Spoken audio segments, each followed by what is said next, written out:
So today we are going to be talking about Sagrada. Not the Sagrada Familia in Barcelona that has been under construction for over 100 years, I think. No, we're talking about this Sagrada, and it only takes 30 minutes to play. The dice, gorgeous. The cards, stunning. The players' boards, ethereal. Me, drop dead gorgeous, but we're not here to talk about me.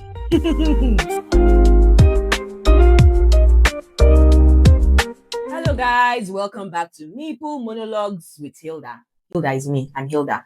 And it's a show where I talk about fun games that I come across in my life.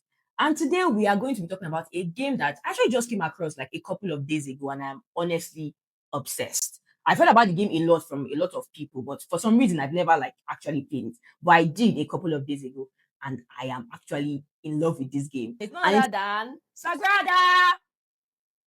Did you see that? I've always been a sucker for beautiful architecture. So when I saw Sagrada, I knew I was going to fall in love with it. Whether it's cathedrals, mosques, anything, you name it, I love it. And then you see Sagrada and it's beautiful stained glass, beautiful dice. I just knew that this was going to be an amazing game. And you know what I think is so deceptive about this game? Is that when you see it, you think of church, think of this meditative, calm energy. But the game is far from that, though. There's a lot of shouting, a lot of, no, that's my dice. So yeah, it's a very loud game.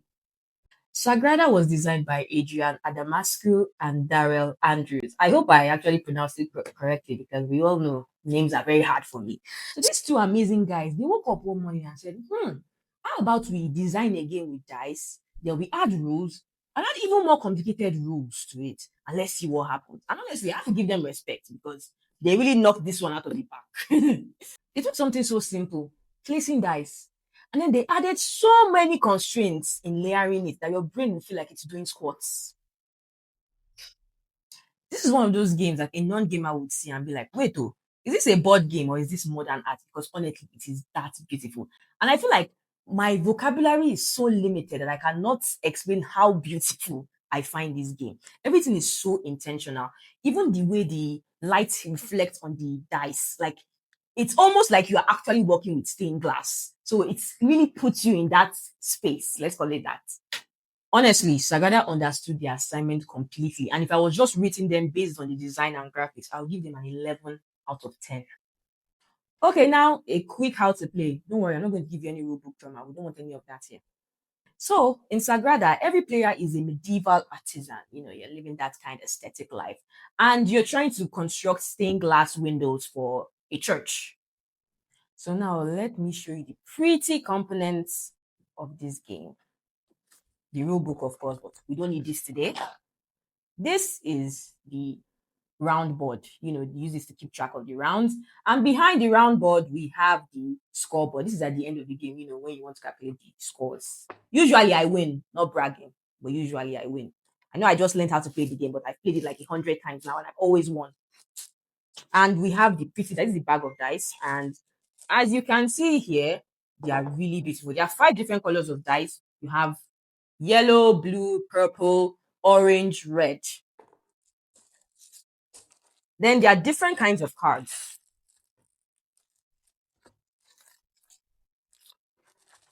There are 4 different kinds of cards, and of course, I'm going to explain what all of them are for. These are tool cards. Tool cards are, as it says, tools. As an artisan, you need your tools and all. And these tool cards essentially help the player while they're drafting. Then there are the private objective cards and the public objective cards. Usually in a round, there'll be like 3 public objective cards laid out for all players to see, while each player gets a private objective card that they are not supposed to reveal to anybody, except if they want to, but I don't think that's a good strategy. And last but not least, we have the card that guides how you are supposed to, build your beautiful stained glass window.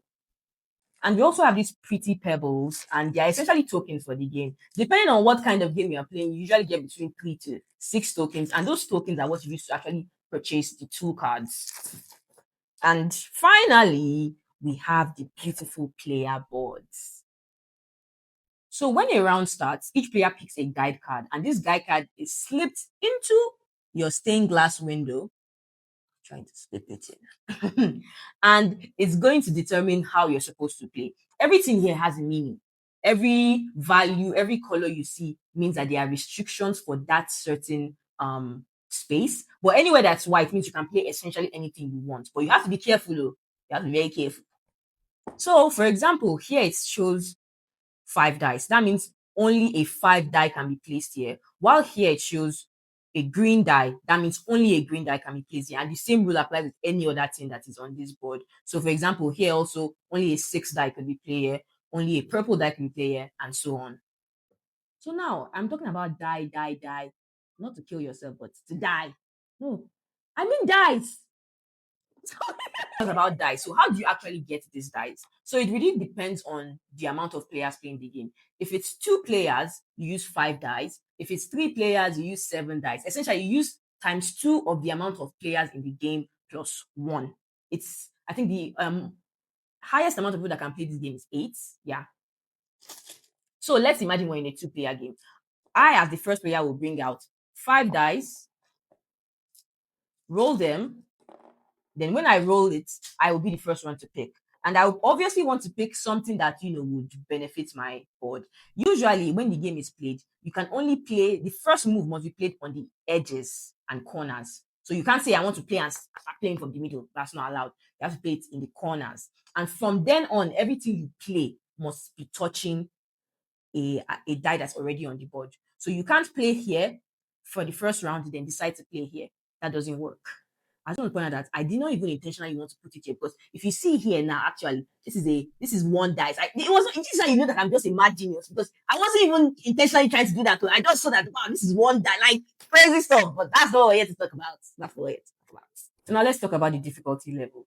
I would say this game can be easy, but it can also be very difficult. Firstly, because each guide card actually has 2 sides. This is the easier side, and this is the harder side. I mean, I think it's obvious to see why this side obviously has less restrictions.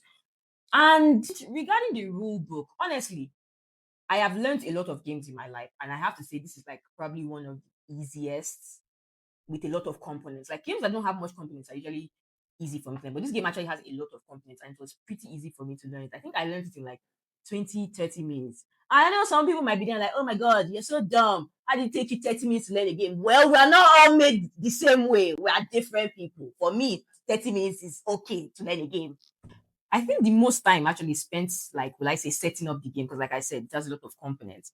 And a lot of time is also spent trying to fit the dice in. It actually takes a lot of time because, there are restrictions. So you have to think, oh, I could place a blue here, but if I place a blue here, then I won't be able to place this blue here, because dice of the same color and same values are not supposed to actually touch each other. So, that's where the complication comes in. So who is Sagrada for? If you like puzzles, you're a visual thinker, and you like more calm, well, not too calm, but calmer games, Sagrada is for you. It's not a deep strategy game per se, but I can't also call it a party game. It's just somewhere in that middle, that perfect middle. And honestly, I would say if you're trying to introduce someone to board games for the first time, you're not really a board game person, I feel like this is a perfect game to use for them, because it's not too difficult and it's not too shouty. Like, this is a perfect, like, first time board game. Am I being biased? Maybe because it's pretty. Maybe, pretty privilege. What can I say? So my rating of this game, drum roll, please. I'm giving this game a 9 out of 10. Maybe I'm being biased, but again, it's my rating, not anybody else's.